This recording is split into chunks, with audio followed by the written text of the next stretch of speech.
یہ ہے وہ جو میں نے جملہ دیا ہے.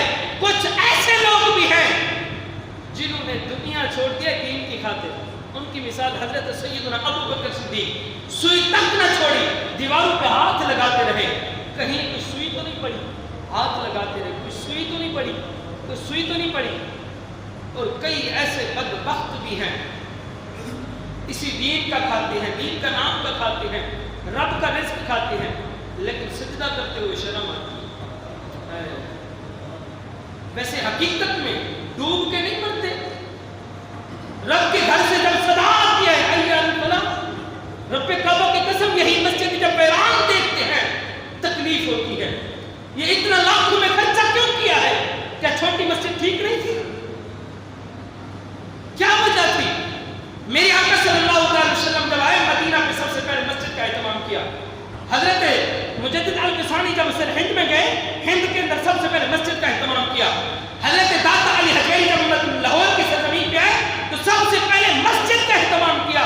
تو بتاؤ, مسجد بنانا بھی ولیوں کا کام ہے, اس کو آباد کرنا بھی ولیوں کا کام ہے, لیکن ہمارا کام کہاں ہے؟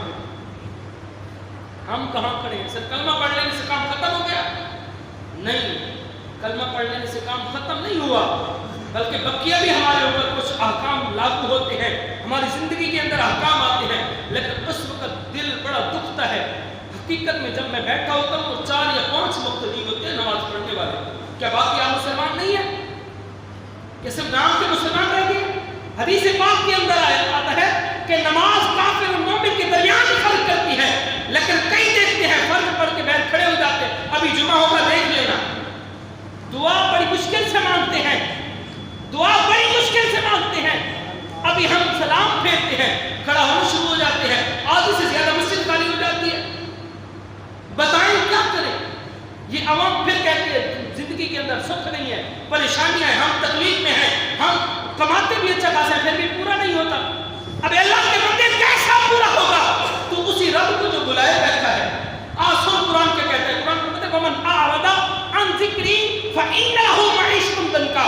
اللہ کہتا ہے جب تم میرے ذکر سے منہ موڑے گا, جب تم میری دہلیز سے ٹھکرایا جائے گا, پھر سن تیرے پاس رزق تو ہوگا, لیکن میں برکت اٹھا لوں گا.